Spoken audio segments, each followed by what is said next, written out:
en caso de emergencia vamos a proceder a desalojar este recinto, tanto por la puerta que está ubicada aquí a mi izquierda, como por la puerta principal.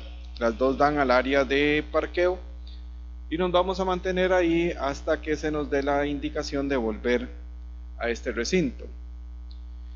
Para comodidad de ustedes, la presentación del día de hoy les va a ser enviada el día de mañana. Igualmente, con relación a las preguntas, vamos a dejarlas para el final. Ahí vamos a abrir un espacio y les pido dos cosas. Primero, la persona que tenga una pregunta va a levantar la mano y va a esperar que la compañera se acerque con el micrófono, de manera que todos los que estamos aquí, más los que nos están siguiendo a través de internet, puedan oír la pregunta. Igualmente, con relación a las preguntas, sí les pido que seamos lo más concreto posible. De nuevo, muy buenas noches. Reciban un cordial saludo de parte de la Junta Directiva del Colegio de Profesionales en Ciencias Económicas, la Dirección Ejecutiva y el Departamento de Desarrollo Profesional. Antes de dar inicio a la charla de hoy, tenemos unas palabras del máster Fremi Mejía Canelo del ICAP.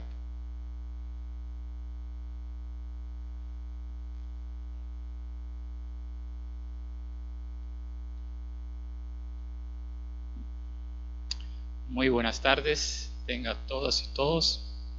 Un placer estar con ustedes en esta tarde en nombre del Instituto Centroamericano de Administración Pública, ICAP. Previo, como decía don Gilbert, a iniciar nuestra conferencia de hoy, denominada la importancia de una cultura de proyecto en las organizaciones, a cargo del máster Ramón Rosales Poza, coordinador del área académica del Instituto Centroamericano de Administración Pública. Yo quería brevemente comentarles algunos de los programas que el ICAP está impulsando en estos momentos y que seguramente o posiblemente podrían ser del interés de muchos de los profesionales que participan, que son miembros del Colegio de Ciencias Económicas de Costa Rica. Yo funjo como coordinador de asistencia técnica del instituto y esto tiene que ver con todos los programas de consultorías, asesorías, capacitaciones, programas y proyectos que implementa la institución. Pero en primer lugar quisiera comentarles qué es el ICAP. Por si alguien lo conoce, pues profundice un poquito más, y en que quien no conoce, pues sepa qué es nuestra institución. El ICAP es un organismo internacional del Sistema de la Integración Centroamericana, SICA, y es un órgano de carácter intergubernamental.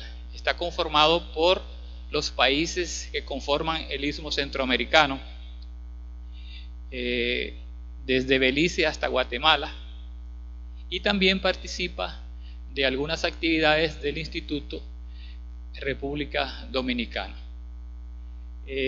Nuestra especialidad es la administración pública y nos orientamos al desarrollo de los recursos humanos y los procesos de modernización del Istmo. ¿Qué es la coordinación de asistencia técnica dentro del instituto?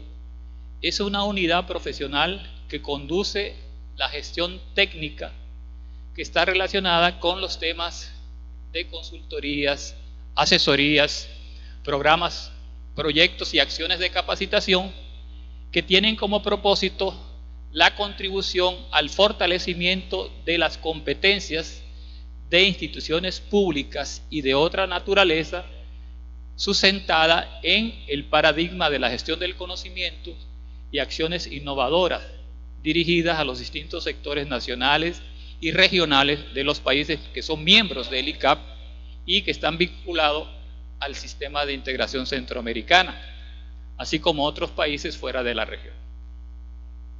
¿Cuáles son las actividades que desarrollamos? Bueno, ya las mencioné: consultorías, asesorías, programas, proyectos, capacitaciones, que incluye seminarios, talleres, y proceso de actualización profesional como congresos, conferencias, entre otros. ¿Qué son los programas de especialización que actualmente está impulsando el ICAP? Yo simplemente aquí voy a hacer un pequeño briefing de algunos de los programas, porque nuestro ámbito de acción es mucho más de lo que yo voy a mencionar acá. El objetivo de los programas de especialización, en este caso, estamos impulsando 4 novedosos programas de especialización. Uno que tiene que ver con formulación de proyectos de desarrollo, dirección de la ejecución de proyectos, gerencia de calidad y un programa de habilidades gerenciales, todos ellos orientados a la generación de competencias, capacidades en los profesionales, con el fin de contribuir con la competitividad y mejora continua de las organizaciones públicas y de otra naturaleza. Estos programas generan una visión holística del acontecer en términos de los distintos contextos en que se desempeñan los servidores públicos y también los servidores privados.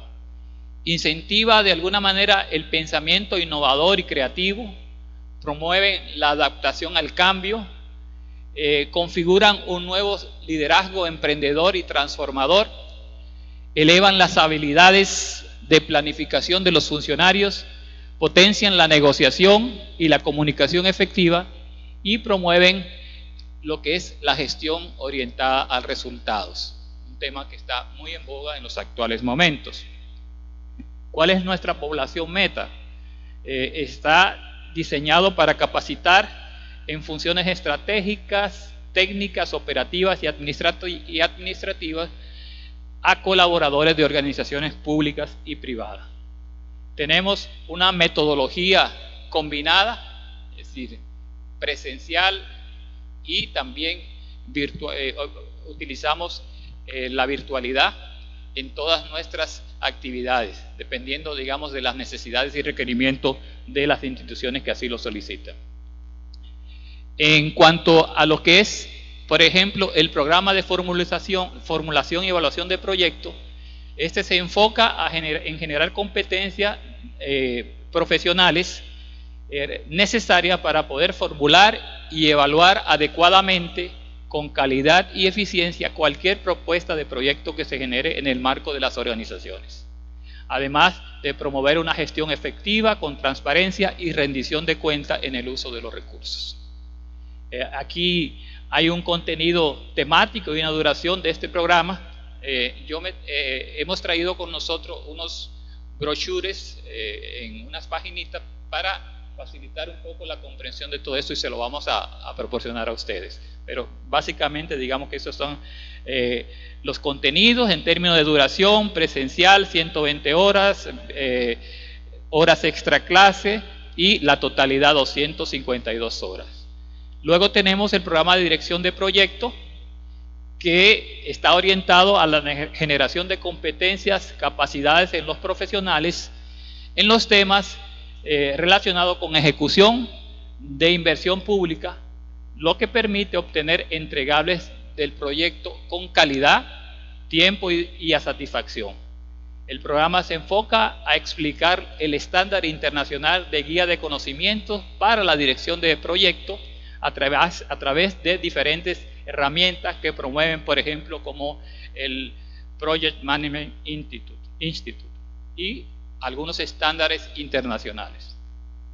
Aquí está de nuevo la estructura curricular y la duración en términos de los cursos que tiene este programa y la duración en horas presenciales y virtuales. Luego tenemos el programa en gerencia de calidad, que está orientado o pretende desarrollar en los profesionales habilidades para el control, seguimiento, mejoramiento y planeación y actuación en los procesos, de tal manera que se garantizan los servicios que se brindan con calidad requerida por los beneficiarios o los clientes. De nuevo, la estructura curricular y la duración: 128 horas presenciales, 64 virtuales o extra clase, para un total de 192. Y finalmente, un programa que ha venido siendo muy exitoso en los últimos años, lo hemos implementado tanto acá en Costa Rica como en algunos países de la región. Tal es el caso de Honduras, por ejemplo. Hemos trabajado recientemente con la Corporación Centroamericana de Navegación Aérea, COSESNA, y el programa culminó hace apenas 2 meses, y un programa que tuvo una gran acogida por parte de los funcionarios. Este programa pretende ser una herramienta para generar en los colaboradores condiciones que atiendan de manera asertiva los problemas que se presentan en las organizaciones. Busca estimular el desarrollo del pensamiento creativo, el respeto, el liderazgo, tolerancia, así como la capacidad de análisis situacional que permitan evaluar las acciones que llevan a cabo las organizaciones. Este programa tiene una duración de 160 horas, distribuida entre 80 horas presenciales y 80 extra clases. Vean ustedes que aquí hay muchos temas que están vinculados con el quehacer actual de las organizaciones, y esto es lo que hemos convenido en llamar, o que ustedes han escuchado, sobre habilidades blandas, ¿verdad? Aquí hablamos de coaching de equipo, ingeniería, inteligencia emocional, indagación apreciativa, gestión estratégica de calidad e innovación, ingeniería de procesos y gestión para resultados, liderazgo emprendedor y transformacional, gestión por competencia y gestión del potencial humano, negociación, manejo y resolución alternativa de conflicto y comunicación efectiva, entre otros temas. Esto complementan un módulo, un programa que tiene 4 módulos y 8 cursos. Y un complemento a este programa es un programa de formación de formadores. Nosotros lo quería mostrar porque nosotros en COSESNA, ahora que terminamos este programa, después de finalizar el programa, fueron seleccionados dentro de un grupo de 30, de varios grupos, más bien, de varios grupos, aquellos con aptitudes y actitudes para replicar las capacitaciones que habíamos cubierto en el programa. Y de eso fueron seleccionados 15. Y esos 15 son los que se encargan de tener un efecto multiplicador en la organización. Una organización que cuenta con 460 funcionarios a nivel de la región centroamericana. Ellos son los que se encargan de controlar los aviones para que no vayan a chocar en el aire, etcétera, y todo este tipo de maniobra. Entonces, este programa concluyó con un curso de formación de formadores, y estas personas que fueron seleccionadas se capacitaron y ahora serán ellos los encargados de replicar a nivel de la organización. El objetivo, decía, replicar el programa de habilidades gerenciales blandas a aquellos colaboradores que no participaron en el proceso formativo. Otros servicios que ofrecemos en el ICAP son políticas públicas, entre otras áreas, fortalecimiento institucional, políticas públicas, gestión pública, democracia, gerencia de proyectos de desarrollo, integración regional, gestión de salud y ambiental y desarrollo local, seguridad democrática, finanzas públicas y estudios internacionales. Todas estas, aquí algunos ejemplos de todas las acciones que desarrollamos a nivel del instituto y con algunos ejemplos de algunas instituciones en donde recientemente hemos trabajado. También tenemos programas de maestría en gerencia de la calidad, gerencia de la salud, gestión pública, gerencia de políticas y programas sociales, maestría en gerencia de proyectos de desarrollo, maestría en gestión ambiental y desarrollo local, en gestión de contrato de obra e infraestructura y gestión de compras públicas, además de un programa de formación continua que ahora acaba de incorporar 3 cursos en línea, curso de administración de proyectos, curso de contratación administrativa y un diplomado en prospectiva estratégica. Además, contamos con un programa doctoral en gestión pública y ciencias empresariales, que hoy está implementándose acá en Costa Rica, la 4ª promoción, y también tenemos ese programa en El Salvador, en Guatemala y en República Dominicana. De manera que un poco quería ilustrarle porque nosotros con el colegio estamos en un proceso de acercamiento para ver cómo podemos incorporar que los agremiados puedan conocer esta oferta académica y profesional que el ICAP pone a disposición de más de 40.000 agremiados que tiene el Colegio de Profesionales en Ciencias Económicas. Esta charla forma parte de ese proceso de acercamiento y tenemos un ciclo de conferencias que iniciamos con el máster Rosales y después vamos a continuar con 3 conferencias más. La próxima será el 30 de noviembre, si no me equivoco, don Gilbert, 30 de noviembre sobre innovación y gestión para resultados. Después tendremos otra sobre gestión de la calidad que vamos a programar probablemente para el próximo año, y también vamos a concluir con una charla sobre habilidades gerenciales. Así que muchas gracias y buenas noches a todos.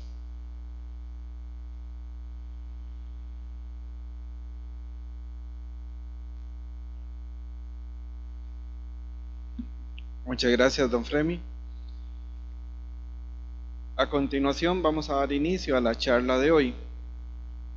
Importancia de generar una cultura organizacional para trabajar por proyectos. Dicha charla está a cargo de don Ramón Rosales Pozas. Él es coordinador académico del ICAP, es especialista en proyectos, presidente del ITMA Costa Rica ADIPRO, tiene un certificado nivel C ITMA, es consultor y facilitador internacional. Tiene experiencia como docente a nivel de programas de maestría en el Instituto Tecnológico de Costa Rica, el ICAP de Costa Rica, la Universidad Nacional Autónoma de Honduras, el INTEC de República Dominicana y la UDEP de Perú. Es también certificador evaluador. Tiene experiencia en procesos de consultoría, como estudios de factibilidad, evaluaciones y apoyo a los sistemas de inversión pública recientes, como por ejemplo República Dominicana y Panamá. Sin más preámbulos, los dejo en compañía de don Ramón.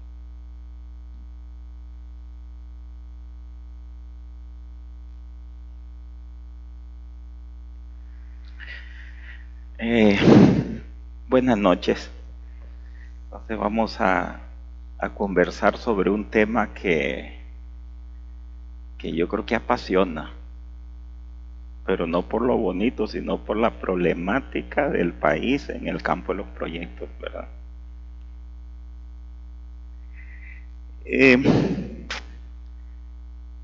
Bueno, vamos a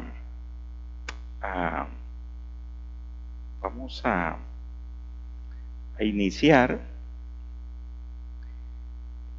este tema. Es muy importante, ¿verdad? Porque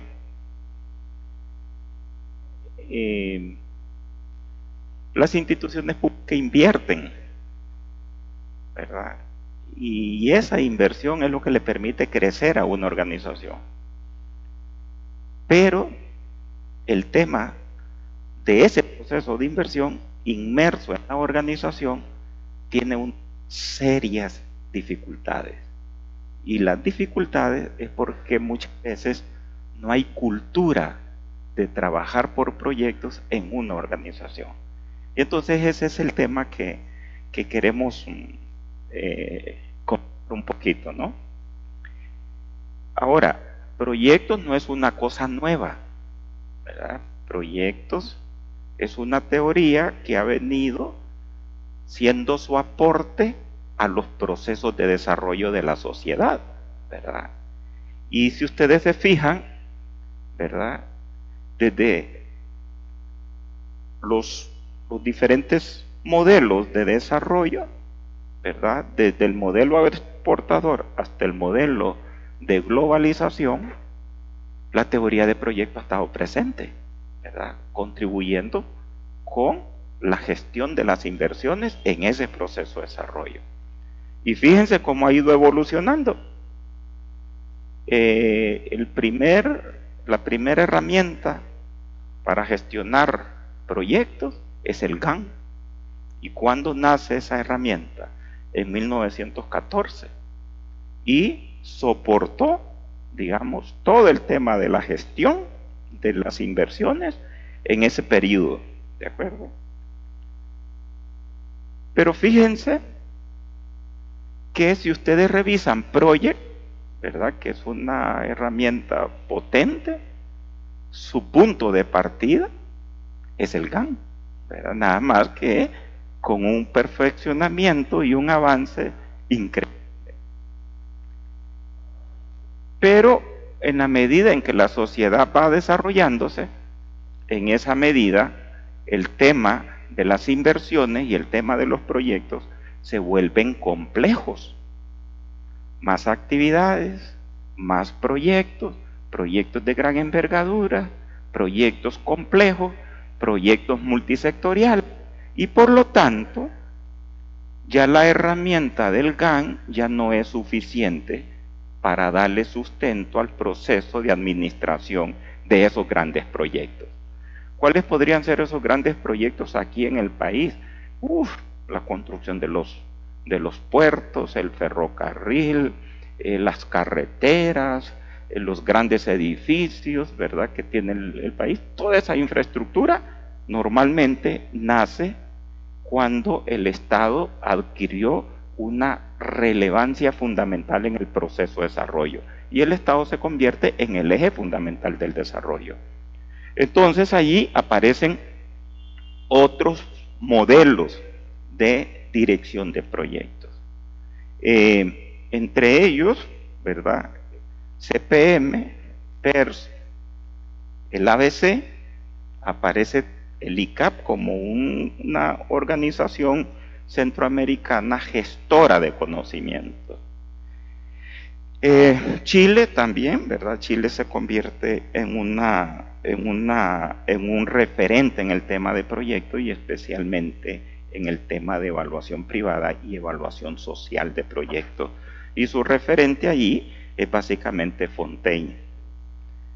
ILPES también es una organización gestora de conocimiento, ¿verdad? Últimamente pues ha tenido un poquito ha bajado un poquito su gestión de conocimiento en el tema de proyectos, ¿verdad? Entonces quiere decir que y también en este periodo se fortalece mucho la formulación y la evaluación de proyectos. ¿Pero por qué se fortalece mucho la formulación y la evaluación de proyectos?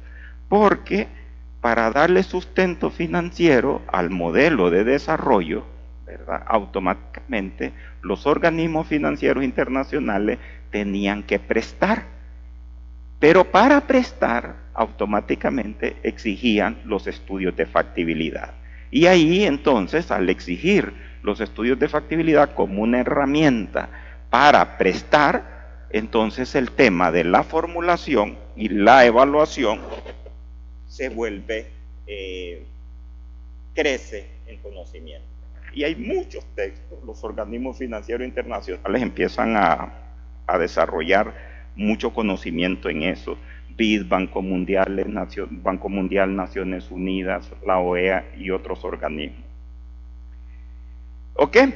Pasamos entonces de un modelo agroexportador a un modelo keynesiano, ¿verdad? Aquí se sataniza el Estado y se le da prioridad al modelo neoliberal, ¿verdad?, sustentado en el libre juego de la oferta y la demanda. Igual, allí estos organismos siguen siendo relevantes en la gestión de conocimiento sobre proyectos, pero fíjense bien, aparecen ya dos modelos.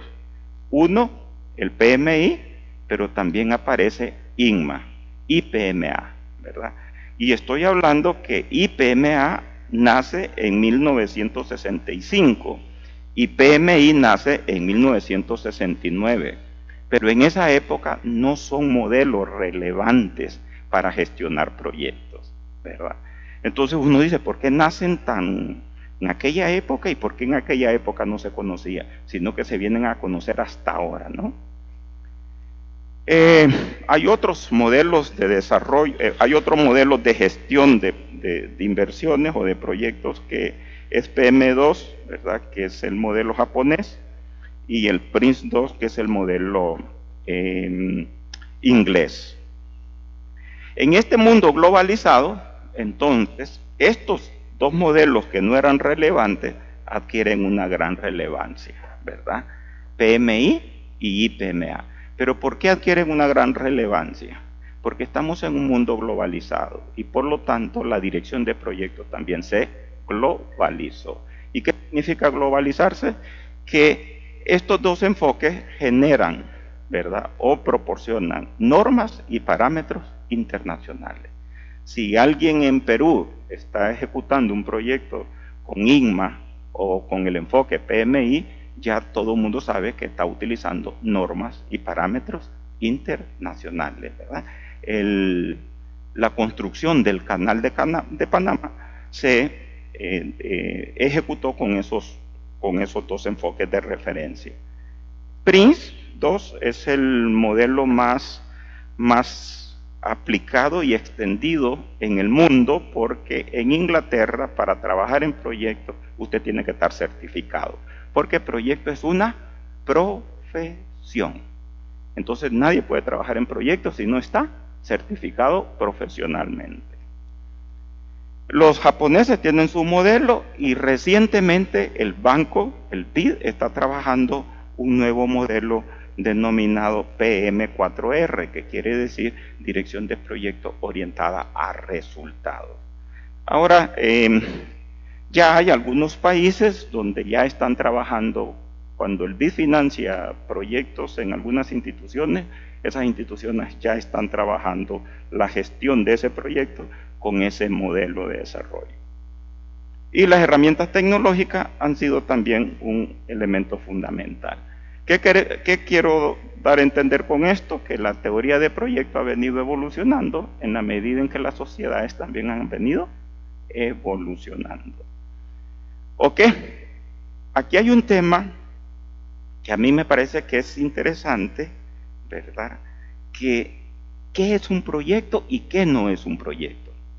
Y esa confusión la tenemos en las organizaciones, porque algunos creen que esto es proyecto y otros creen que no es proyecto.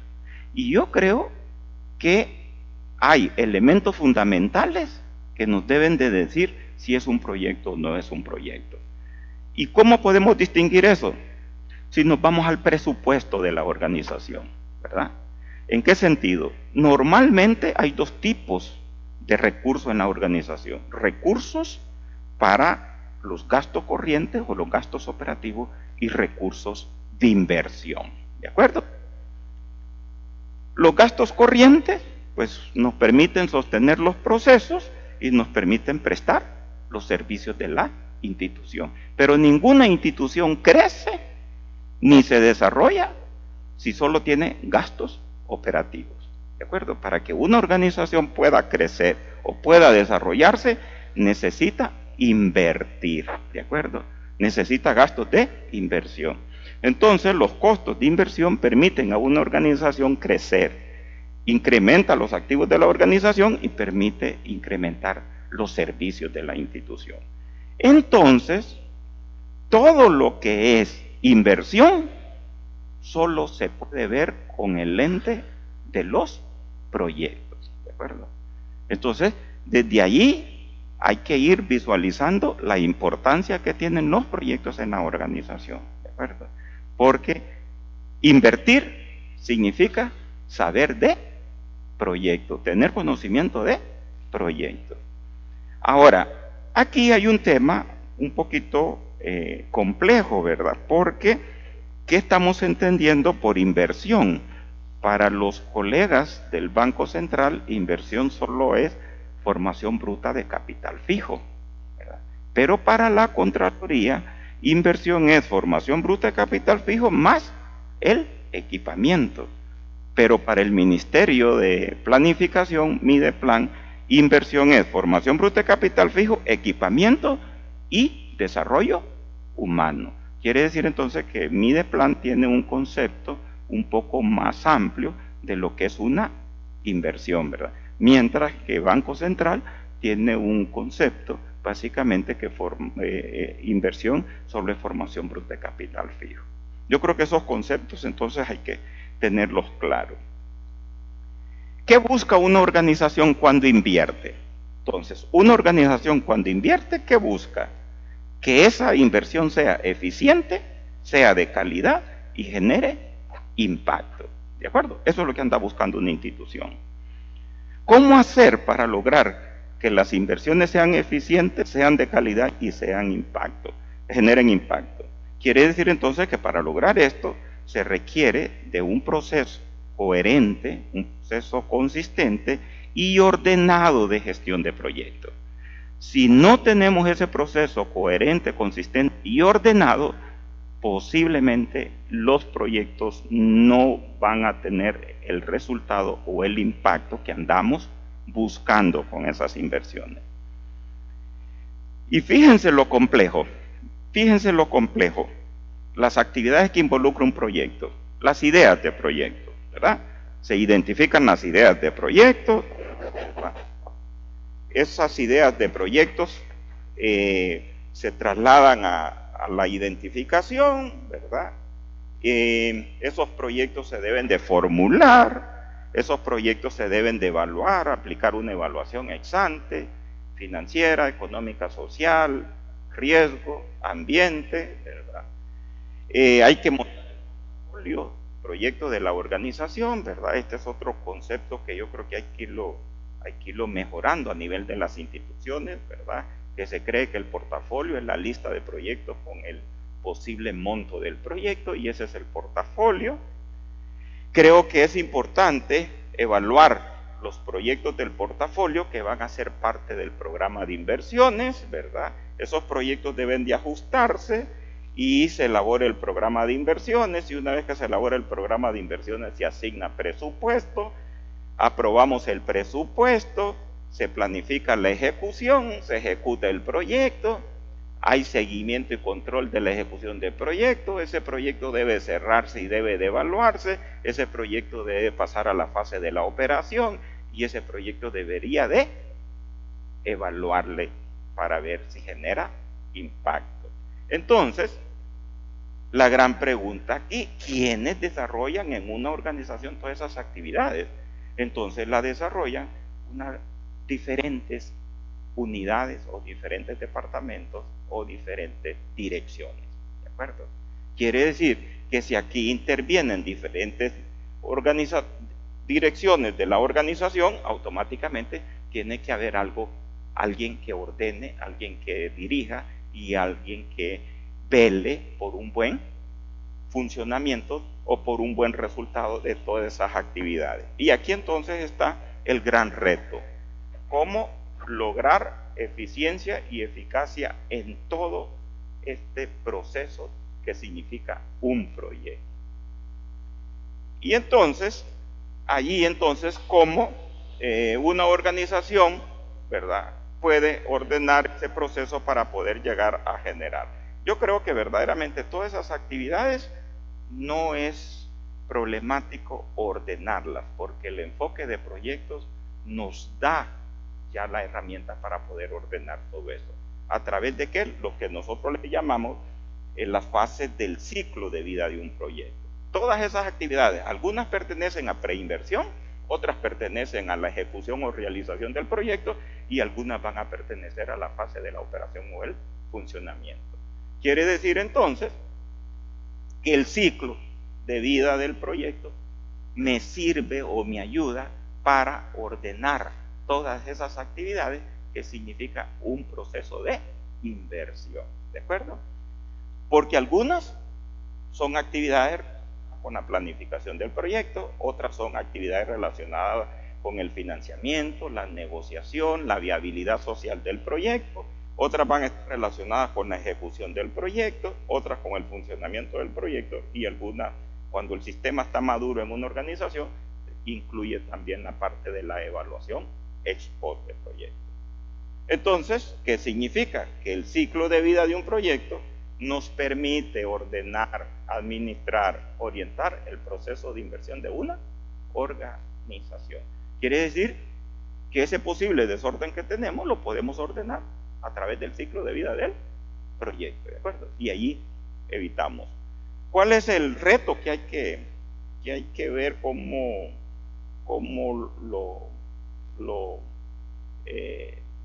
lo logramos, digamos? Es que en las organizaciones posiblemente estemos ordenados de esta manera, pero cada una de las fases son islas, ¿de acuerdo?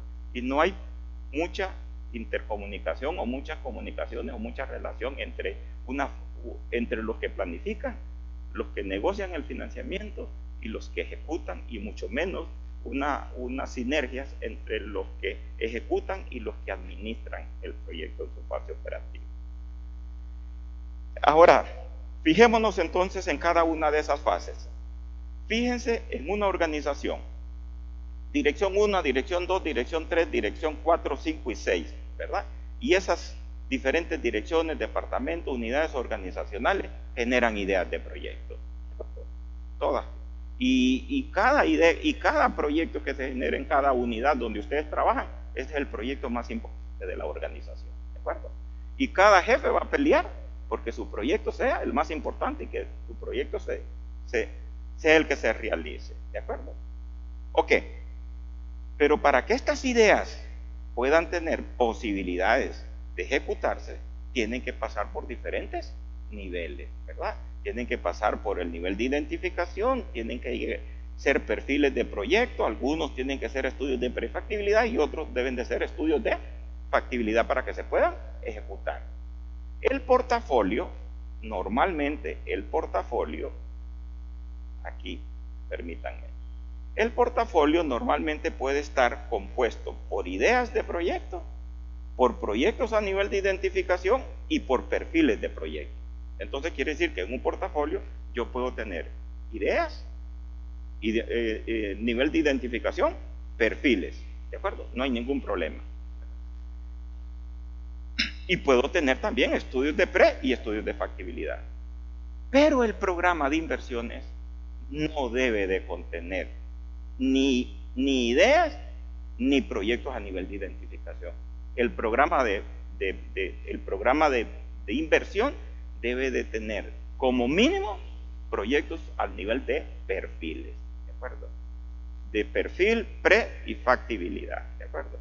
Porque si no ya voy a hacerle algunos comentarios del por qué muchas veces incorporamos en el programa de inversiones proyectos que no han madurado su planificación y entonces me generan serios problemas en la ejecución, ¿de acuerdo?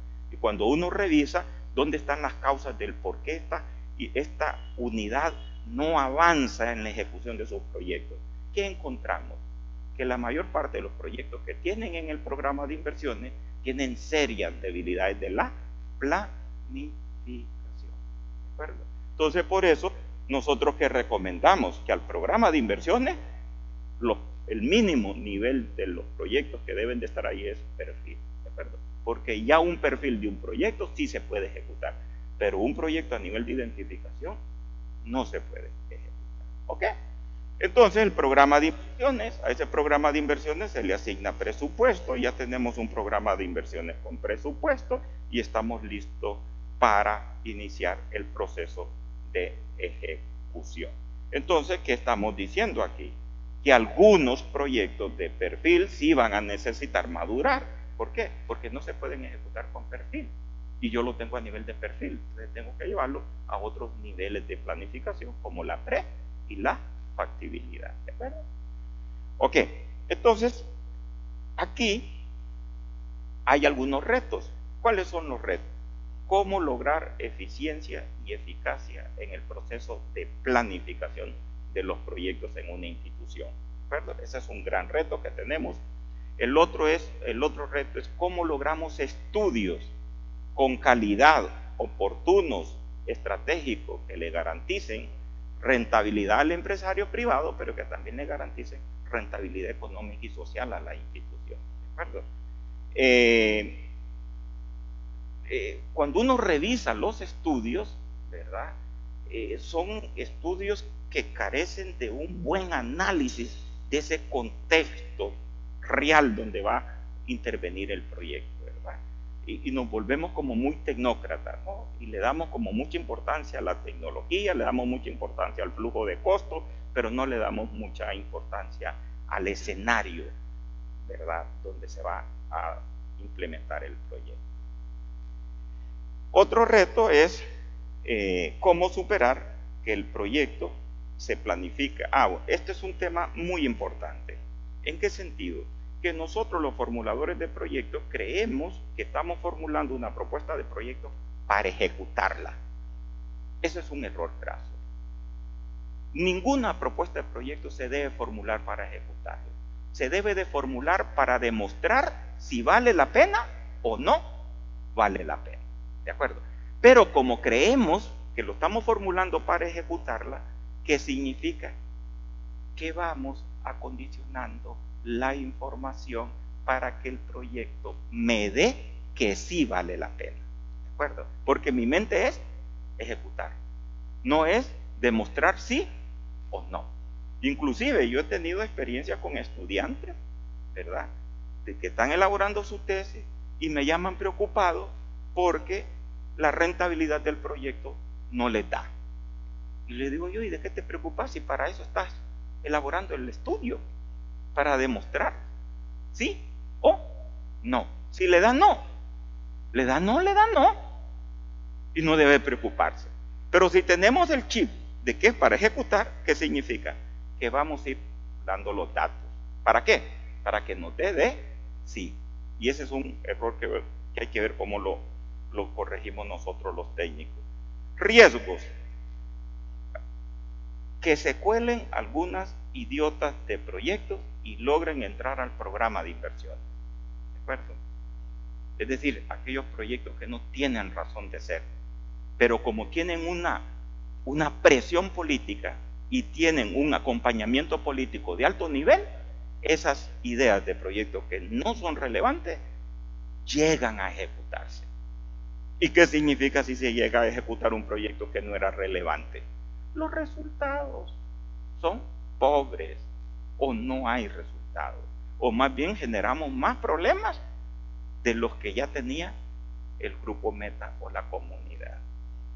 El otro riesgo aquí es que se prioricen, ¿verdad?, que las decisiones estén considerando eminentemente más el escenario político y no acompañado de lo técnico.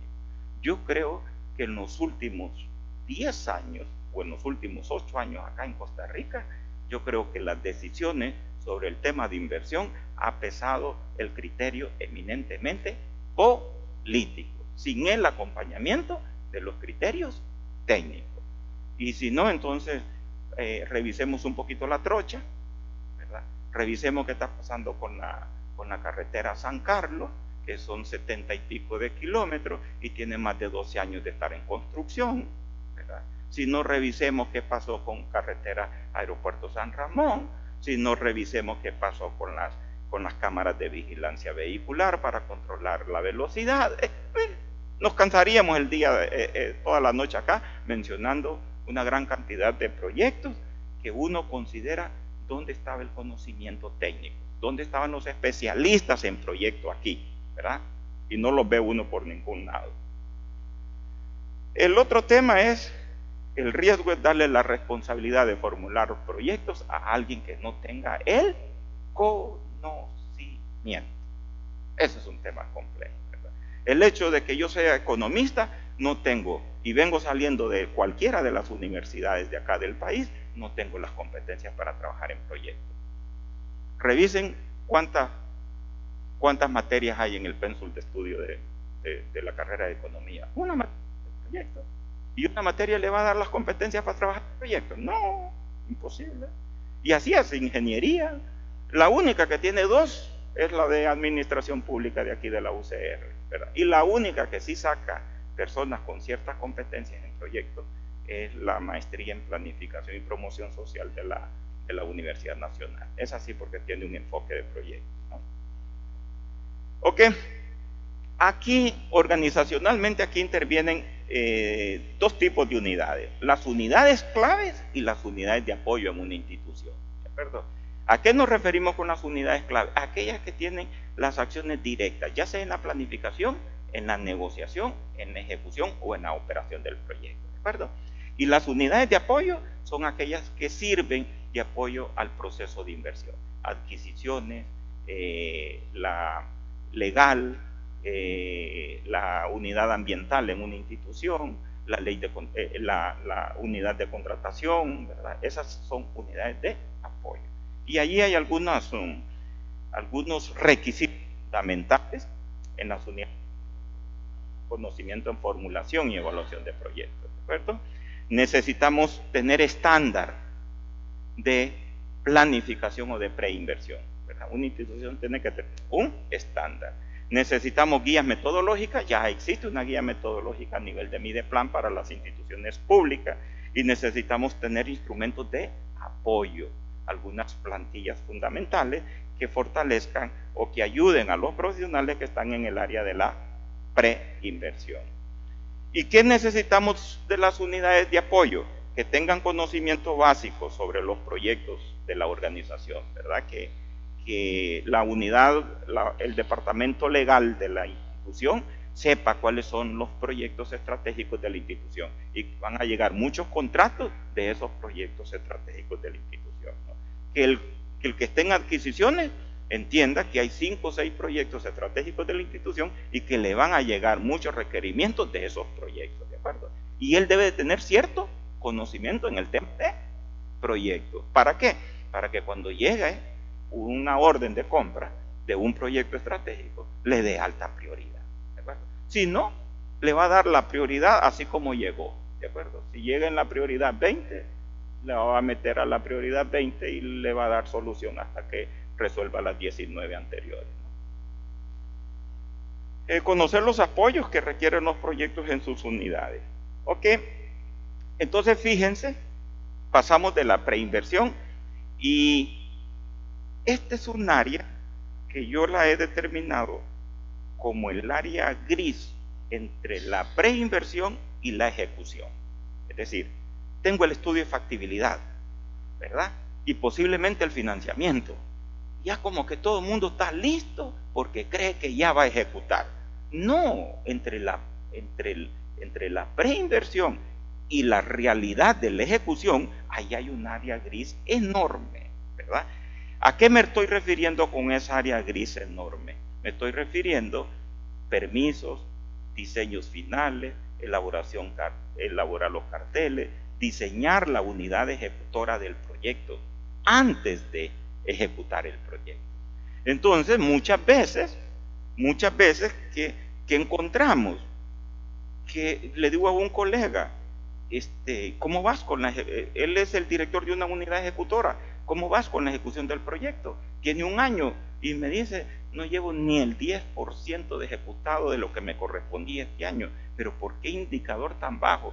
Porque he estado resolviendo problemas de preinversión, problemas de planificación, problemas de carteles, problemas de diseños finales. He estado resolviendo problemas de que no tengo la unidad ejecutora bien estructurada para ejecutar el proyecto, ¿verdad? Y entonces, ok, yo creo que eso es un tema bien interesante que el ciclo de vida del proyecto no lo contempla, ¿verdad? Y creemos que es fácil, después del estudio, tengo el financiamiento, es fácil caer a la ejecución, y no es tan fácil, ¿ok? Entonces, ¿qué procede? Preparar el inicio de la ejecución, ¿verdad? Cada unidad, cada dirección prepara el inicio de su ejecución, porque es responsabilidad de cada unidad organizacional ejecutar su proyecto, ¿de acuerdo? Y ahora sí, como ya tenemos, ¿verdad?, esas actividades pre-ejecución, ahora sí estamos listos para planificar la ejecución. ¿Qué significa planificar la ejecución? elaborar el plan de gestión para la ejecución del proyecto, ¿de acuerdo? Pero yo no puedo hacer esto mientras no tenga resuelto todos estos problemas. Y creo que allí hay algo, evaluación de impacto ambiental y yo. Se imaginan, por ejemplo, las carreteras. Todavía las carreteras, el gran problema de las carreteras son los derechos de vía. ¿Y entonces por qué? Porque comenzamos un proceso de ejecución sin tener la mayoría de los derechos de vía. Y eso es lo que está matando a la carretera de San Carlos, ¿verdad? Primero, que cambiaron los diseños. Segundo, que se hicieron diseños con fotografías aéreas y el movimiento de tierra se triplicó. Y luego cambiaron los diseños, ¿verdad? Ciertos tramos creo que es doble carril, es doble carril, ¿no? Entonces, a esto es lo que le llamamos proceso de preejecución, o para mí esto es un área gris en la dirección del proyecto. ¿Qué requerimos allí? Requerimos profesionales con conocimiento para orientar la elaboración de los carteles, ¿verdad? Profesionales que sepan elaborar términos de referencia, profesionales que sepan elaborar un plan de adquisición, ¿de acuerdo?, del proyecto. Necesitamos forzosamente un estándar que nos dice cómo vamos a gestionar el proceso de inversión en una organización, ¿de acuerdo? El estándar es para procesos de gestión, ¿verdad?, no para procesos técnicos. El estándar son procesos de gestión y no procesos técnicos. ¿Qué nos interesa también? Algunos instrumentos de apoyo, ¿de acuerdo? Y las unidades de apoyo que necesitan tener conocimiento sobre los proyectos que la organización va a realizar, necesita tener profesionales con el conocimiento para elaborar los términos de referencia. Ese es un tema muy complejo. Carteles y términos de referencia son temas muy complejos en la dirección de proyectos. Me decía las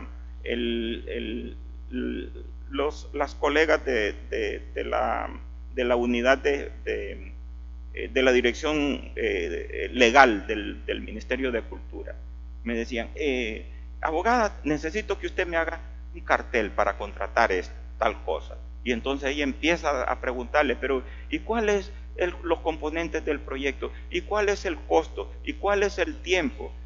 Dice, tengo que andarlos buscando para que me den toda esa información. Dice, porque si no, ese cartel va a ser inconsistente, fácil de apelación, fácil de que la unidad ejecutora te entregue cualquier cosa porque el cartel no está bien especificado. Entonces, ¿qué significa? Que un buen cartel parte ¿de dónde? De una buena propuesta de proyecto. Si hay un buen perfil de proyecto, la unidad, los abogados con facilidad harían un cartel con mucha facilidad. Componentes, costos, tiempo, alcance del proyecto, ¿de acuerdo? Y le incorporan la parte legal. Y lo otro es que estas unidades de apoyo deberían de conocer lo que verdaderamente requieren las diferentes unidades técnicas de su unidad, ¿de acuerdo? Legalmente, ¿qué requieren las otras unidades de inversión de acuerdo a lo que nosotros hacemos, ¿verdad? Para especificar y darle calidad a esos requerimientos. Aquí hay retos, ¿verdad? Carteles con una consistencia jurídica, administrativa y técnica, no solo jurídica, sino administrativa y técnica.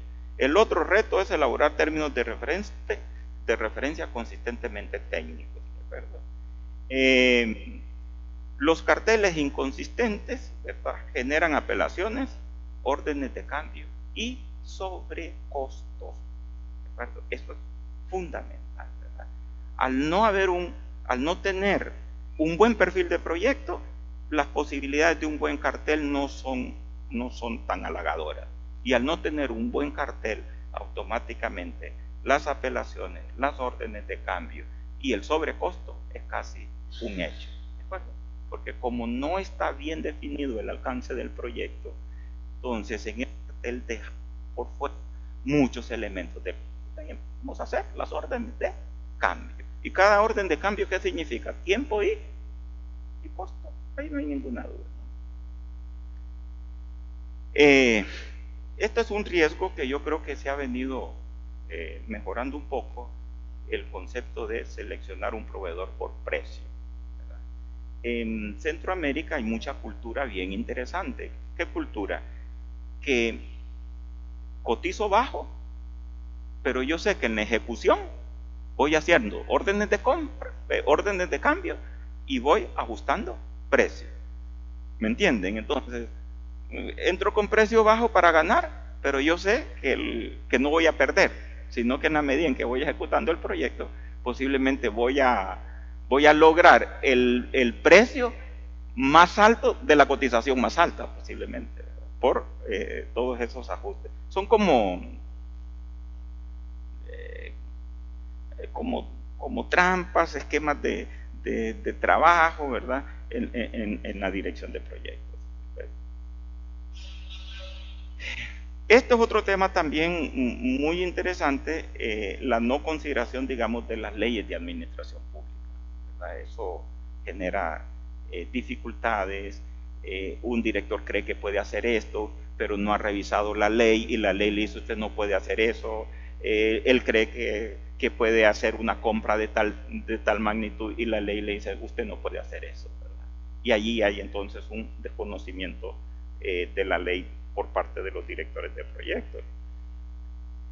Y aquí, este es otro reto, la conformación de una unidad ejecutora de proyectos con competencias funcionales para la ejecución de proyectos. ¿Qué es lo que sucede con las unidades ejecutoras? Que normalmente el director no es una persona con conocimientos técnicos, sino que es una persona que viene del nivel político de la organización, ¿de acuerdo? Pero posiblemente no tiene el conocimiento de dirección de proyectos, de gestión de proyectos, sino que es un político. Por lo tanto, allí no hay ninguna duda, ¿verdad? El tema de la ejecución de proyectos está politizada su dirección. No se la van a dar a alguien que tiene las competencias, que tiene una maestría, que tiene una buena experiencia. Raro y contado. Normalmente es el que viene del nivel político, ¿verdad? Del partido de gobierno. ¿Verdad? Y eso es normal, ¿no? Eso uno lo ve normal. Ok. Entonces fíjense que vamos a la ejecución. Ok.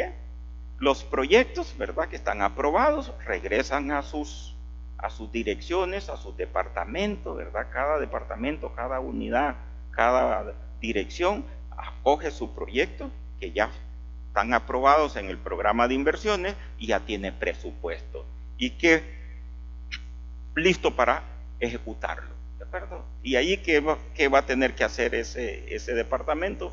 Nombrar una unidad ejecutora dependiendo de la magnitud del proyecto. Si el proyecto es con financiamiento externo, BID, Banco Mundial, Naciones Unidas, casi siempre requiere de una unidad ejecutora, ¿de acuerdo? ¿Cuál es el propósito de una unidad ejecutora? Que tenga la flexibilidad para poder ejecutar el proyecto, ¿verdad? En tiempo y en costo. Pero si yo les dijera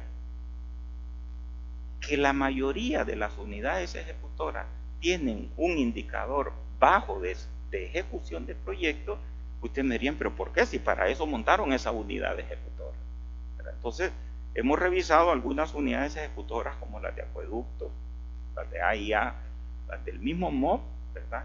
Y no son tan exitosas en ejecución de proyectos. Y uno empieza a reflexionar por qué, ¿verdad? Tal vez más adelantito podemos hacer esos comentarios del por qué. Entonces, ahora sí, estamos listos para ejecutar. Tenemos algunos enfoques interesantes, ¿verdad? Ahí tienen ustedes el PMI, ¿verdad? Que es un enfoque interesante de ejecución de proyectos, pero también el mismo ICAP tiene un enfoque particular de dirección de proyectos, pero también IPMA también tiene un enfoque particular de dirección de proyectos, ¿verdad? Entonces, no nos preocupamos por conocimiento, porque sí hay conocimiento, ¿de acuerdo? En el tema de proyectos, para planificar y para ejecutar, ¿verdad? ¿Ok?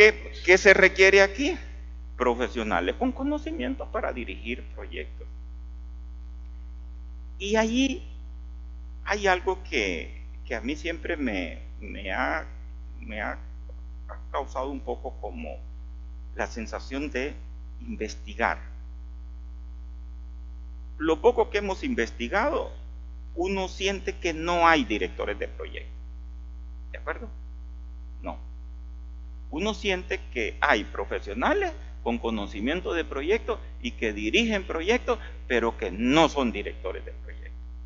Porque la dirección de proyectos requiere más que un título de máster en administración o un título de gerente de proyectos, ¿verdad? Y de 20 años de experiencia. Requiere algo más, ¿verdad? Y ese algo más está vinculado con la naturaleza del ser humano, ¿de acuerdo?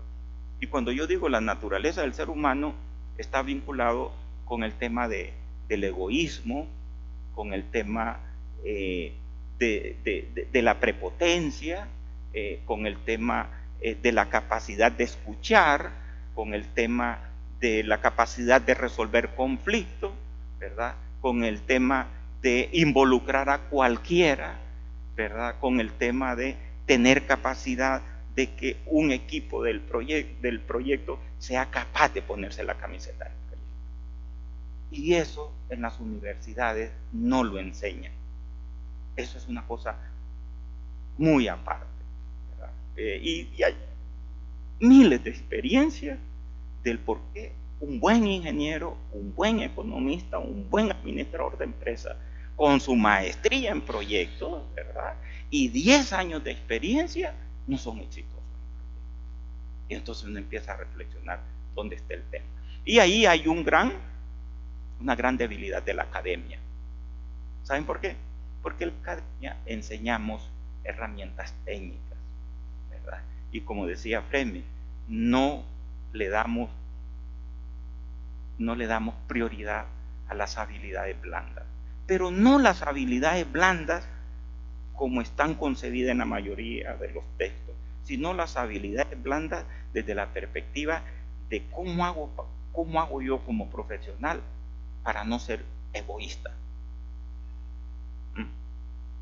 ¿Cómo hago yo como profesional para tener ética en un proyecto? ¿Cómo hago yo como profesional ser capaz de sentarme con la señora que hace el aseo y pedirle y preguntarle qué piensa del proyecto? Ese es el tema, ¿verdad?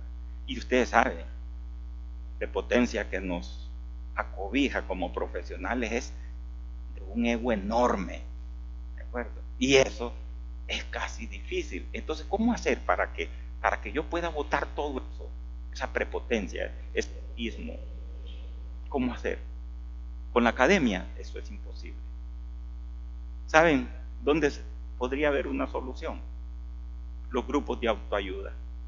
Porque los grupos de autoayuda sí nos ayudan a sacar todas esas cuestiones que arrastramos niñez, ¿no? Y que nos afectan el comportamiento como profesionales. Y nos van a afectar el comportamiento cuando estemos dirigiendo un proyecto. Eso es típico, ¿no?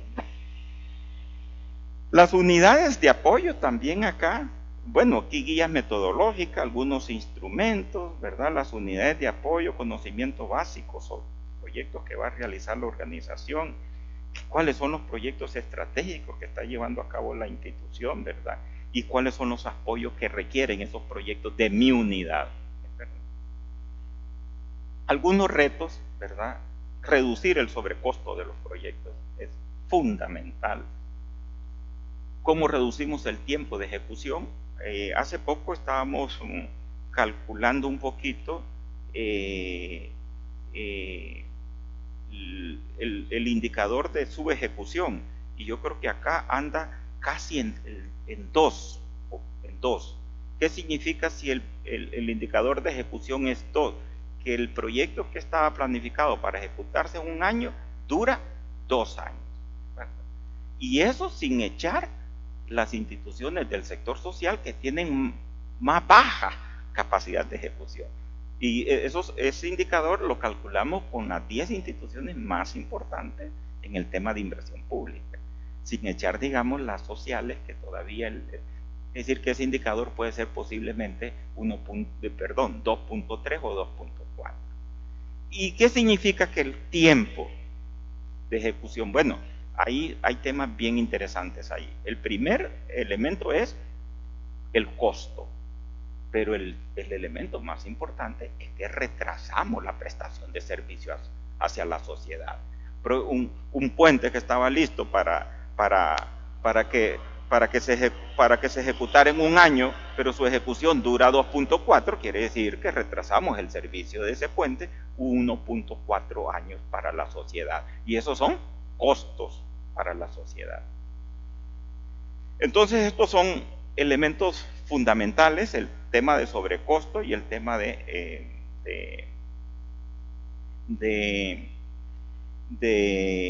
tiempo. Lo otro, algunos riesgos, es considerar que lo importante es ejecutar el proyecto. Ese es otro problema serio. ¿Por qué? Porque el político ve, ¿verdad?, su periodo de 4 años y lo que le interesa es la ejecución del proyecto. Si después ese proyecto está funcionando bien, no está funcionando tan bien, prestas mal o bien servicio, como que no es tan interesante.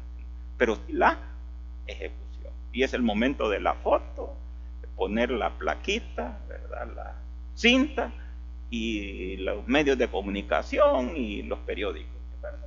Pero de ahí en adelante, ¿qué pasa? Como que no interesa mucho. Y este es un tema complejo, los sobrecostos por corrupción, ¿verdad? Han oído hablar de Odebrecht, ¿verdad?, la empresa brasileña, que solo en República Dominicana repartió 172 millones de dólares en coima, ¿verdad?, o en regalías, ¿verdad?, para adjudicarse algunos proyectos importantes. En Panamá, el metro no se sabe cuánto costó, es decir, no se tiene. Me imagino que es un sobrecosto exagerado, ¿verdad?, porque ahí viene incluida la corrupción. Entonces, en Panamá hay un problema serio.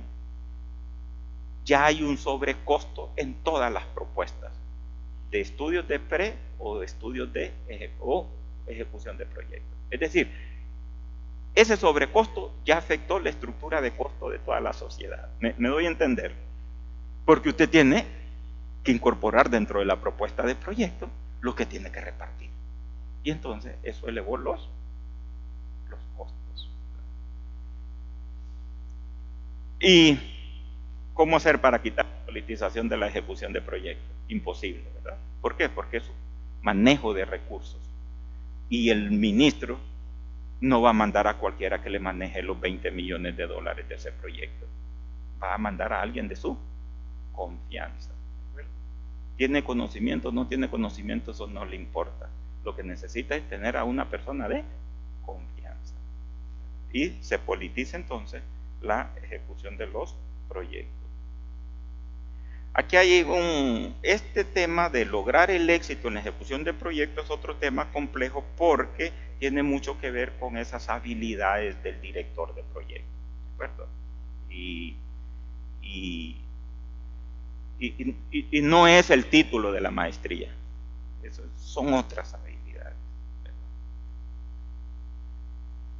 Ok, entonces todos esos proyectos, ¿verdad?, que se ejecutan, las diferentes unidades, los diferentes departamentos, ¿verdad?, las diferentes direcciones, entonces administran los servicios que vamos a dar con ese proyecto.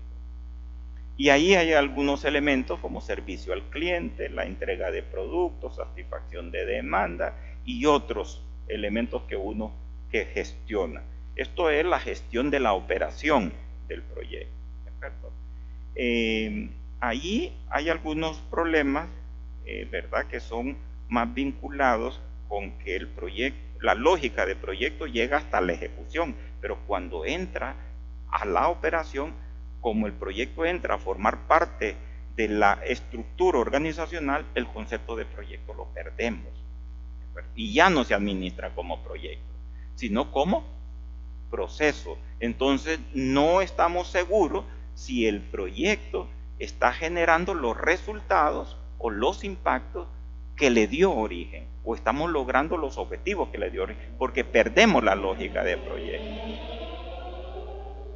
Algunos riesgos ahí, lograr resultados, los resultados que habíamos estimado no sabemos, ¿verdad?, si se están logrando. Se pierde el concepto de proyecto, ¿verdad?, y ya no se administra por proyectos, sino por proceso, ¿verdad?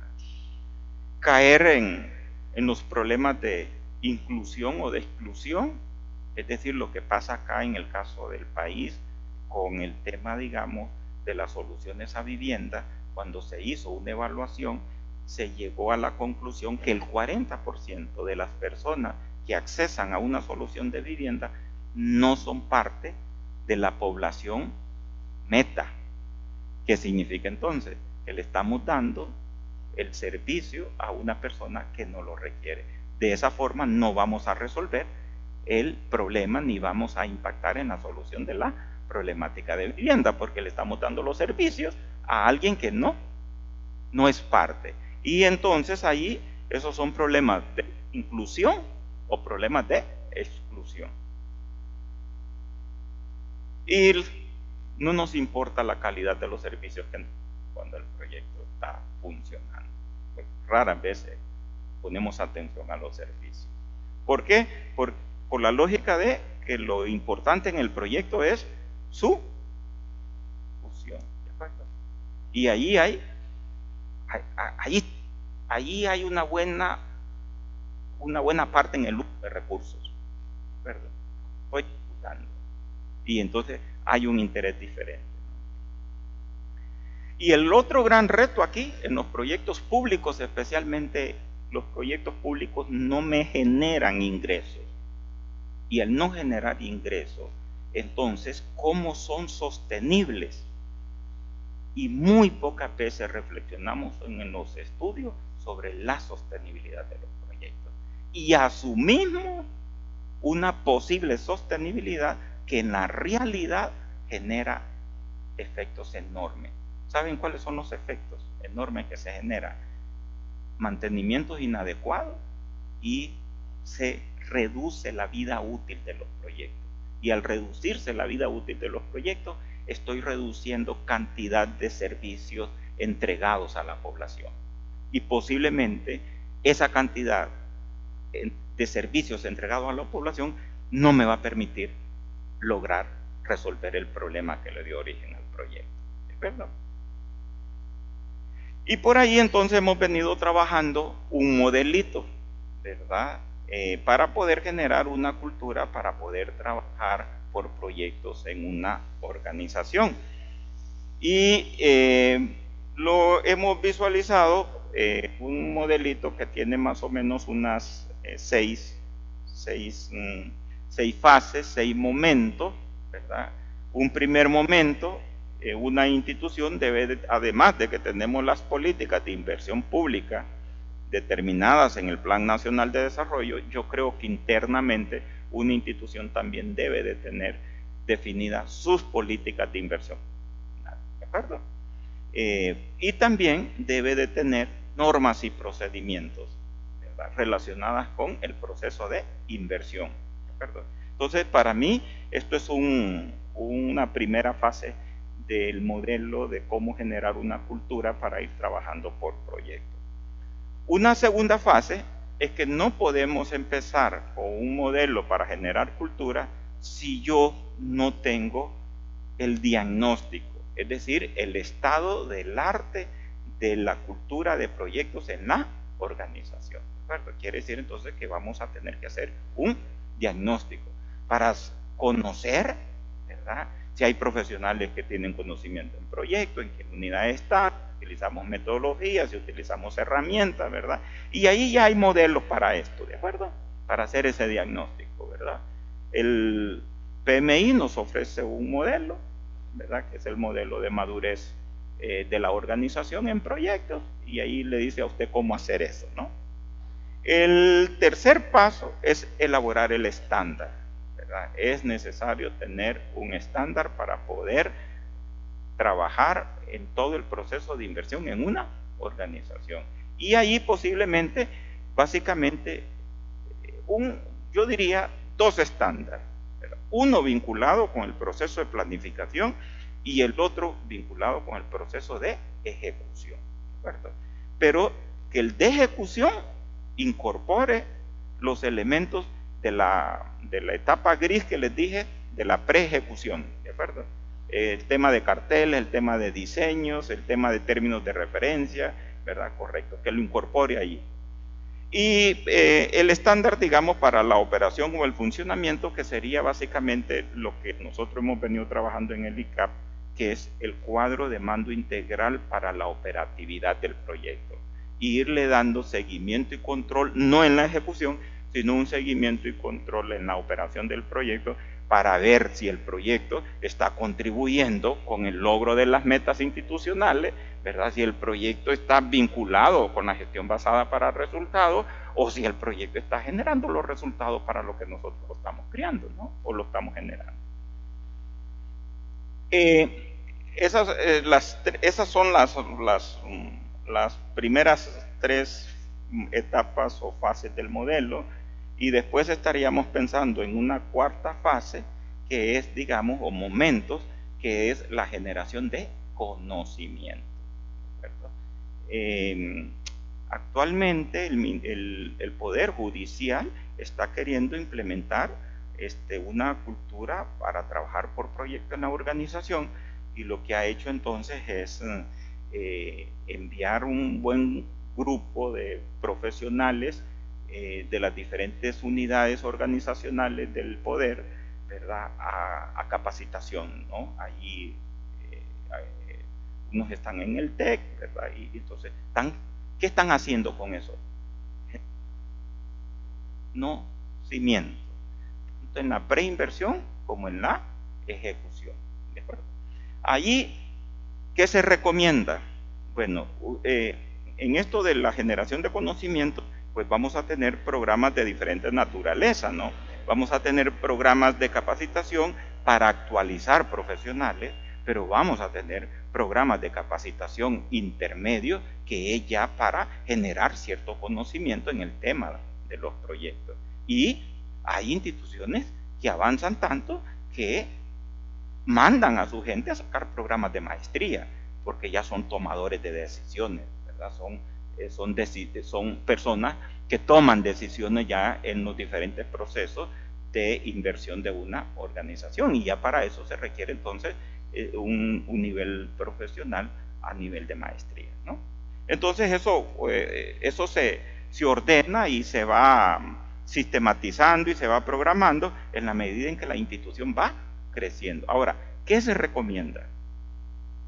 Se recomienda en un primer momento ponerle mucha atención a la planificación, ¿de acuerdo?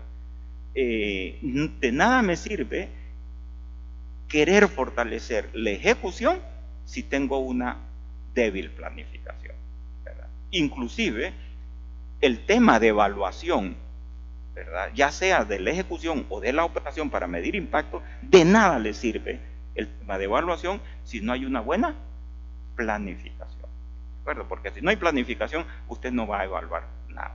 Entonces, ¿nosotros qué recomendamos? Vamos despacio, ¿verdad? Eso no quiere decir que no se pueden ir haciendo procesos paralelos, pero démosle prioridad a la planificación, iniciamos la ejecución y vamos avanzando en la medida, ¿verdad?, en que la organización va generando esa cultura de trabajar por proyecto.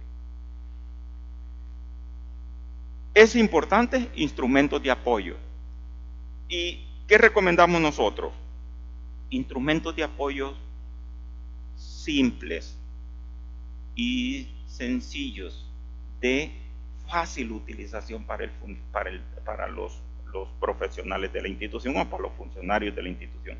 Si hacemos instrumentos complejos, nos van a mencionar la madre todos los días, ¿verdad? Porque entonces van a decir, no, estos solo están complicando los procesos, esta guía no se puede llenar, esto es imposible, y esto es más burocracia, y esto. ¿Pero por qué? Porque posiblemente les damos un instrumento muy complejo para el nivel de conocimiento que tenemos en la organización. Entonces esos instrumentos tienen que ser simples y de fácil manejo. En la medida en que la institución va creciendo y se va desarrollando, entonces vamos mejorando los instrumentos, ¿de acuerdo? Si en algún momento solo le pedíamos el flujo de costos del proyecto, en un segundo momento ya le podemos pedir indicadores, ¿verdad? Posiblemente en algún momento le estábamos pidiendo una simple matriz que permita comparar el sin proyecto y el con proyecto, pero en un segundo momento ya le podemos pedir algunos indicadores económicos y sociales del proyecto, ¿me entienden? Entonces vamos avanzando, ¿no? Y un tercer momento, y una sexta fase del modelo es el sistema de información, o lo que ustedes conocen que tiene Mideplan, que es el banco de proyectos, ¿de acuerdo? El banco de proyectos viene siendo el sistema de información que me aglutina todos los proyectos en los diferentes momentos en que se encuentra el proyecto. Si está en perfil, ahí está. Si está en prefactibilidad, yo tengo la información. Si está a nivel de factibilidad, tengo la información. Si se está negociando el proyecto, tengo la información. Si ese proyecto se está elaborando los diseños y los carteles, tengo la información. Si ese proyecto va a iniciar su ejecución mañana, tengo la información. Si ese proyecto está a mitad de ejecución, tengo la información en el sistema. Y si ese proyecto está cerrándose, tengo la información en el sistema. ¿De acuerdo? Quiere decir entonces que este sistema de información es fundamental. Pero el sistema de información debe estar orientado a tomar decisión, ¿verdad? Creo que conozco el sistema de inversión pública de República Dominicana y ellos con el banco de proyectos generan 2 informes que todo el mundo lo espera. El informe de medio término del avance de la ejecución de los proyectos. Y el informe ese informe va para el Congreso y el informe para el presidente. Quiere decir que el presidente y el Congreso todos los años, en julio y en diciembre, están esperando ese informe para conocer cuál es el avance de la inversión pública en el país. ¿De acuerdo? ¿Qué quiero decir con esto? Que si tenemos un sistema de información que no permite orientar la toma de decisiones, es un sistema de información que al nivel político no le toma importancia. Para que un sistema de información tenga importancia, debe de servir para tomar decisiones. ¿Ok? ¿Nos vamos a preocupar por conocimiento? No, todo ese modelito ya tenemos el conocimiento para hacer eso, ¿de acuerdo? Si vamos a la preinversión, allí el ICAP tiene 9 libros en el tema de proyecto, ¿de acuerdo? La guía Mideplan, ahí también tenemos una orientación fundamental. ILPES, entran a la página de ILPES y van a encontrar muchos documentos en el tema de la preinversión, ¿de acuerdo? Marco lógico, evaluación económica y social, formulación de proyectos, guías metodológicas, hay de todo, ¿no? IPMA, ¿verdad? Son 2 enfoques, PMI por Estados Unidos y PMA Europa, ¿verdad? Es una asociación internacional en dirección de proyectos. Tiene su junta directiva acá, certifican profesionales. PMI también tiene su junta directiva, certifica profesionales, ¿verdad? Los organismos internacionales también tienen sus enfoques de dirección de proyectos. Hay muchos libros de BID, Banco Mundial, de ONUDI, ¿verdad? De la OCDE. Chile, van a Chile y entran ahí al sistema de inversión chileno y ahí van a encontrar también información, o entran a la Universidad de Chile y ahí tienen un buen referente en el tema de proyectos. Los mexicanos también tienen algo, ahí hay otros actores como Vaca Urbina, Juan José Miranda tiene un texto también interesante, ¿verdad? Así es que por conocimiento no nos preocupamos, hay conocimiento para eso, ¿de acuerdo? Lo único que muchas veces hay que adquirir, hay que traer ese conocimiento, pero adecuarlo y simplificarlo a las necesidades de la organización o de la institución. Eso sí es importante. En inversión, ahí tienen esos dos modelos, ¿de acuerdo?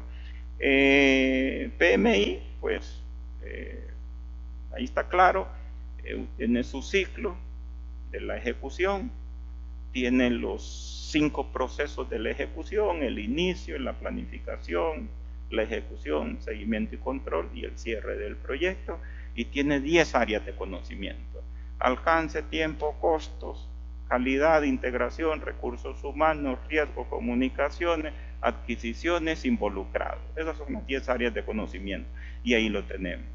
PMI y PMA dice de esta manera: un director de proyectos debe de tener competencias contextuales, competencias técnicas y competencias de comportamiento para poder ser exitoso, ¿verdad? Entonces, ¿cuál es la diferencia entre PMI y PMA? Que PMI solo considera competencias técnicas, ¿de acuerdo? Mientras que IPMA le considera competencias contextuales y competencias de comportamiento. Y tienen 46 elementos, ¿verdad? Es decir, esos 46 elementos usted tiene que manejarlos como director de proyecto para ver si puede ser exitoso en proyecto, ¿de acuerdo? El ICAP tiene su modelo, los organismos también. Allí este es un canadiense que está escribiendo mucho sobre el tema de dirección de proyectos: Pablo Lledó, Clemen y Guido, ¿verdad? Y estos son, digamos, como los referentes más importantes en el tema de la dirección de proyectos. Y nosotros decimos acá que este modelo se sustenta con el conocimiento ICAP, PMI, IGMA, ¿verdad? Y esta es la ruta que nos puede conducir al éxito en proyectos: conocimientos contextuales, conocimientos técnicos, de comportamiento, experiencia, entendimiento, y posiblemente estemos en la ruta, ¿verdad?, para poder ser exitosos en la gestión de proyectos. Y ahí estos elementos son importantes. Cuando vayan a contratar a un profesional en proyectos, no le pregunten su experiencia. No, lo primero que le deben de preguntar es qué conocimiento tiene, ¿de acuerdo? ¿Dónde ha recibido esos cursos? ¿Cuántos cursos ha recibido? ¿Cuántas horas de conocimiento en proyectos tiene? ¿De acuerdo? Y después le preguntan su experiencia. ¿De acuerdo? ¿Cuál es el gran problema de esas unidades ejecutoras? Y no me lo van a creer. Profesionales con mucha experiencia y posiblemente con una vasta experiencia, pero con poco conocimiento en el tema de proyectos, ¿verdad? Ingenieros muy buenos en construcción, excelentes en construcción, economistas excelentes en estudios de factibilidad, ¿verdad? Y con mucha experiencia, pero ¿qué sabes de proyectos? Hay poco conocimiento en el tema de proyectos. Y miren dónde está la experiencia. Entonces, conocimiento, habilidades técnicas y experiencia. Ahora, si usted tiene conocimiento, ¿verdad?, que es saber hacer y poder, y tiene métodos y tiene experiencia, hay posibilidades de éxito en la dirección de proyectos. Bueno, ¿no les parece que para motivar y que empecemos a conversar este tema, no les parece que el tema de proyecto es importante? Y que no hablamos de los retos de la teoría de proyectos, que es importantísimo. Tema de viabilidad social en los proyectos, ¿verdad? Porque uno puede reflexionar por qué la carretera Aeropuerto San Ramón se concesiona y se vota la concesión y el Estado paga $40 millones a esa concesionaria. ¿Por qué? Pura viabilidad social. ¿Qué pasa con Diquís, el proyecto hidroeléctrico más grande que tiene toda la región centroamericana, 3.500 millones de dólares de inversión. ¿Y qué pasa? ¿Estudios técnicos? No, es viabilidad social. Necesita, ¿qué necesita? Necesita una consulta pública y una consulta con los indígenas. ¿Qué pasó con las cámaras de vigilancia vehicular que las montaron y después tuvieron que desmontarlas? Viabilidad social. ¿Qué está pasando? Infinidades de proyectos, pura viabilidad social. Ahora ustedes me pueden decir y yo les puedo preguntar, ¿y cómo hacer una viabilidad social en una propuesta de proyecto? No me lo pregunten a mí porque yo soy economista. Ahí hay un campo interesante para la gente de las ciencias sociales, como sociólogos, trabajadores sociales, antropólogos, politólogos, ¿verdad? Pero que sepan de proyectos. Entonces son temas. El otro tema interesante es el tema de riesgo por fenómenos naturales. Ahorita se fijaron cómo afectó la infraestructura, cómo afectó las vidas humanas, cómo afectó la parte económica. Entonces, ¿cómo un proyecto incorporar esos temas, ¿verdad? Del riesgo, ¿verdad? Pero que esos riesgos estén incorporados en los flujos financieros y estén incorporados en los flujos económicos y sociales de una propuesta de proyecto. Entonces hay muchos retos en el tema de proyectos, pero yo no quiero aburrirlos y conversemos, ¿verdad? Si hay preguntas, comentarios, ¿verdad? Hay posibilidades que se ejecute, que este modelito se desarrolle en sus instituciones. ¿Cómo está la institución en el tema de proyectos de ustedes? ¿Cómo se formulan los proyectos? ¿Cómo se identifican esos proyectos en la institución de ustedes? Tenemos una guía metodológica que le damos o que nos orienta cómo formular ese proyecto. Los equipos que hacen eso tienen algún conocimiento básico o son equipos fuertes en eso. ¿Cómo está el tema?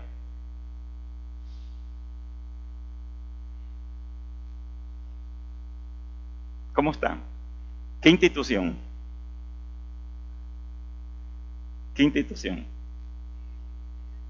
Bueno, ¿cómo siente usted este tema en el Ministerio de Trabajo?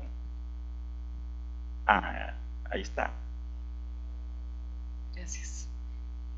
Ministerio de Trabajo, y voy a focalizarlo tal vez en el departamento en el que estoy, porque el Ministerio ciertamente tiene muchos departamentos, unidades, acciones y tareas, y de hecho creo que pocas veces se conoce la cantidad de funciones que tiene hoy por hoy el Ministerio de Trabajo, porque normalmente se enmarca dentro de la acción de inspección, y hoy por hoy hace mucho más que eso. Bueno, casualmente en el departamento que yo estoy es la Dirección de Economía Social Solidaria, una dirección que se implementa en esta administración, pero se implementa dentro de un fideicomiso que tiene 25 años de existir, llamado Programa Nacional de Apoyo a la Microempresa, PRONAMIPE. Un tema muy coyuntural porque es un fideicomiso que también poco se conoce que existe, pero o se liga con el Ministerio de Trabajo. Por ser un fideicomiso está en el Banco Popular, entonces eso le resta un poco de visibilidad al Ministerio de Trabajo. Pero bueno, para responder a su pregunta, yo estoy a cargo de una unidad de proyectos, programas y políticas, ya solo el nombre, imagínense, sí, de la economía social solidaria, algo creado, como le digo, en esta administración. Yo ya vengo desde hace 5 años en el ministerio, soy economista, y como usted bien atinó, no necesariamente los economistas pues somos expertos en todo, porque a veces se cree que somos expertos en todo. Yo a los alumnos les digo, somos como un médico general, tenemos un conocimiento básico y muchas veces vasto en varias áreas de las ciencias sociales, pero ciertamente llegamos a un punto en donde nos especializamos, como un médico se especializa en cardiología, ¿verdad? En fin, en en muchas áreas, economista también, econometría, en macroeconomía, en fin, comercio internacional. En mi caso, pues los últimos 5 años después de trabajar en finanzas estoy en el área social, es en el que estoy, y en esta administración que se abre esa unidad, honestamente, no carezco mucho, vamos a ponerlo diferente, es una unidad de políticas, proyectos y programas para dar apoyo a todas las organizaciones sociales de todo el país y somos 3 personas. Bueno, pero la cultura del proyecto. Bueno, pero claro. ¿Es débil, es fuerte? Muy débil, muy débil. De hecho, yo creo que lo que se ha hecho es una identificación de las necesidades en principio, porque es un proyecto que va ligado al programa Tejiendo Desarrollo de la Primera Dama, que tiene una misión muy valiosa, que es identificar organizaciones sociales, entendiéndose esto como cooperativas, fundaciones, organizaciones, ONGs, qué es lo que ellas hacen en los territorios y cómo es que logran potencializar ciertos territorios, más allá de una cooperativa como la Dos Pinos, ¿verdad? Entonces es complejo porque el simple hecho de ir a identificar las organizaciones en todo el país y levantar sus proyectos productivos, o sea, yo tengo que llegar y decir, bueno, aquí está una asociación de desarrollo que produce naranjas en Azoproa, hay una en Acerrí, que se identifica, se levanta una ficha técnica, pero mi labor como Ministerio de Trabajo o la dirección no es solo identificarlo, sino es valorar qué necesidad tiene todavía para seguir potencializándose. Y además de eso, la unidad se llama políticas y programas porque yo genero la política pública de cuál es su necesidad. El proyecto es la identificación de la necesidad y de qué hace, cuál es su proyecto productivo. Y el programa es porque, con esto cierro y finalizo, porque articulo a la institucionalidad pública para la potencialización de esa organización social. Gracias. ¿Comentario? ¿Alguna pregunta?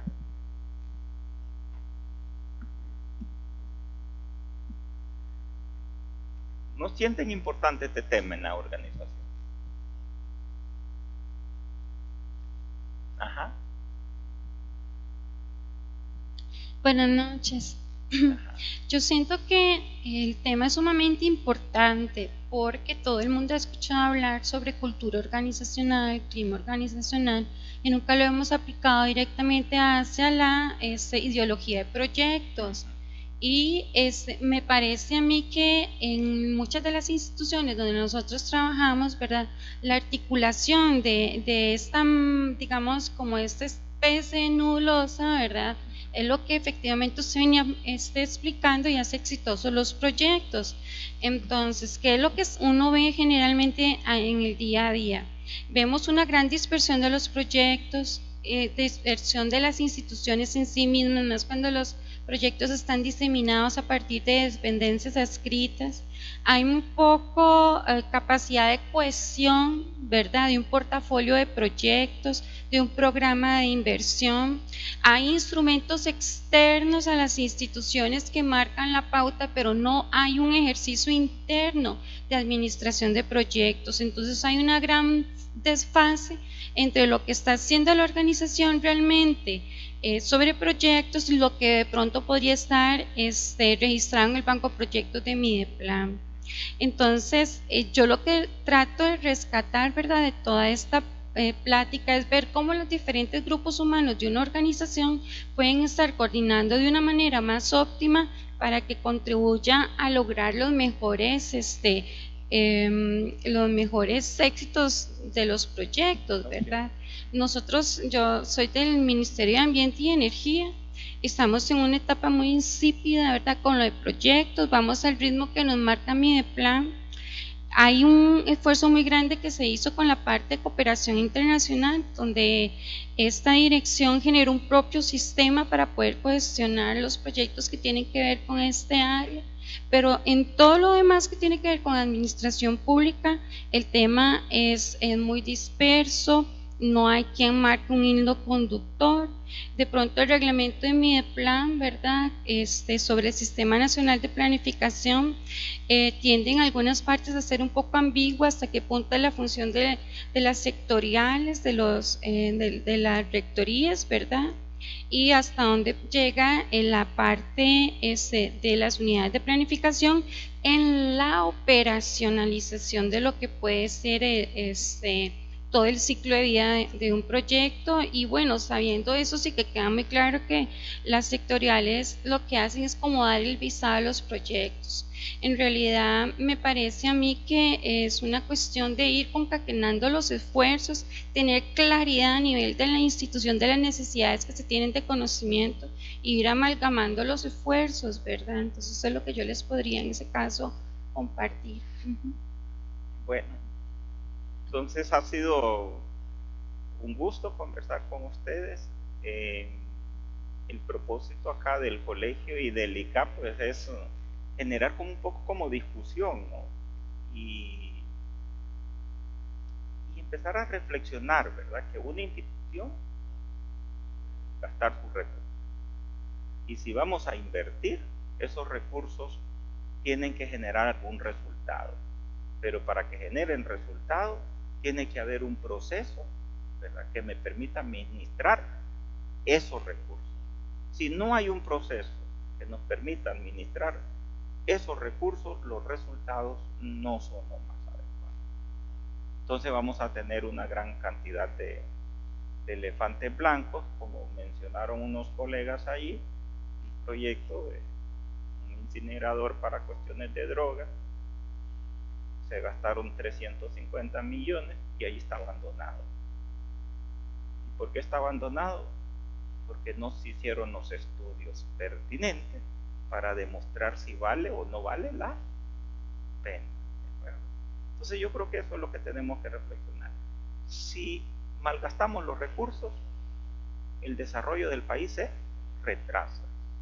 En la medida en que los recursos se utilicen de forma eficiente, en esa medida potenciamos, ¿verdad?, y el desarrollo lo vamos a ir generando de a poquito.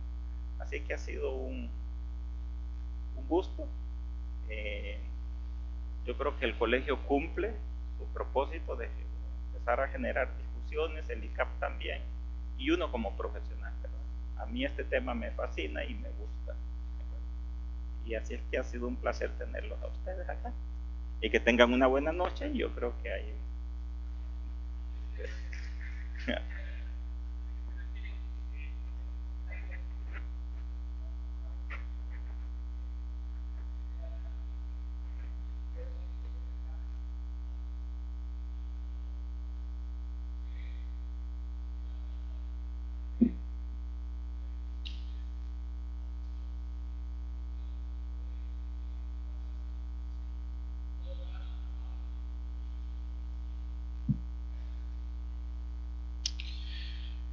Muchas gracias a don Ramón, muchas gracias a don Fremi también.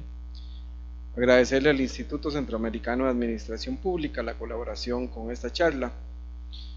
Invitarlos a las actividades que tendremos durante la Semana del Colegiado. Esta se va a celebrar en la última semana de noviembre. Ahí va a estar el ICAP, nos va a colaborar con una charla. Este año, la Semana del Colegiado, vamos redondeando el tema que hemos estado hablando en el Congreso, sobre innovación, calidad, creatividad. Vamos a tener personas exponentes de muy alto perfil. Y entonces ya ahora a partir del 1 de noviembre les va a llegar la información, entonces invitarlos para que se inscriban en la Semana del Colegiado. Para terminar, agradecerles su presencia e invitarlos entonces a que compartamos